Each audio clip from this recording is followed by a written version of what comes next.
Let's start. Unit 29. Number 1.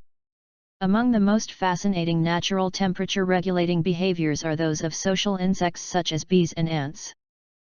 These insects are able to maintain a nearly constant temperature in their hives or mounds throughout the year. The constancy of these microclimates depends not just on the location and insulation of the habitat, but on the activity of the insects in the colony. When the surrounding temperature increases, the activity in the hive decreases, which decreases the amount of heat generated by insect metabolism. In fact, many animals decrease their activity in the heat and increase it in the cold, and people who are allowed to choose levels of physical activity in hot or cold environments adjust their workload precisely to body temperature. This behavior serves to avoid both hypothermia and hyperthermia. Unit 29. Number 2. Theseus was a great hero to the people of Athens. Theseus. When he returned home after a war, the ship that had carried him and his men was so treasured that the townspeople preserved it for years and years, replacing its old, rotten planks with new pieces of wood. The question Plutarch asks philosophers is this: is the repaired ship still the same ship that Theseus had sailed? Plutarch, Theseus.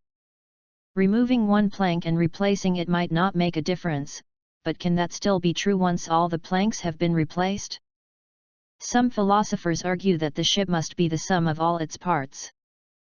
But if this is true, then as the ship got pushed around during its journey and lost small pieces, it would already have stopped being the ship of Theseus. Theseus. Unit 29, Exercises. Number 01. So far, we've lived by the grace of green plants, and we owe both our lives and our lifestyles to them. Consider that everything we consume, from a carrot stick to a peppercorn fillet, is the product of plants turning sunlight into chemical energy.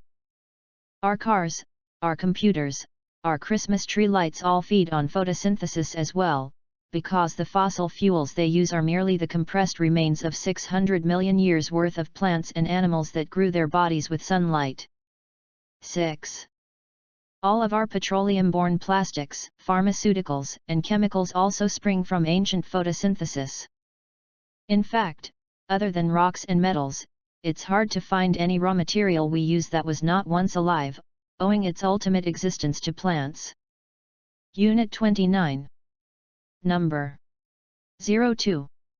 Both steamboats and steam locomotives reshaped patterns of tourism in a myriad of ways. Due to decreased travel time and cost, more people from the middle and lower classes were enabled to participate. This increase in tourism raised concerns among the earlier generations of tourists. In some cases, these earlier tourists sought new destinations in previously distant or inaccessible places. In other cases, they fought to limit the changes that were taking place at existing destinations. For example, prominent English poet William Wordsworth strongly objected to the proposed rail development in the Lake District on the grounds that it would destroy the natural beauty of the area that he and other visitors came there for. William Wordsworth Lake District. Although this line was not built, rail stations on the periphery of the area nonetheless brought substantial numbers of tourists, who traveled into the area on foot or by coach. The end. Good job.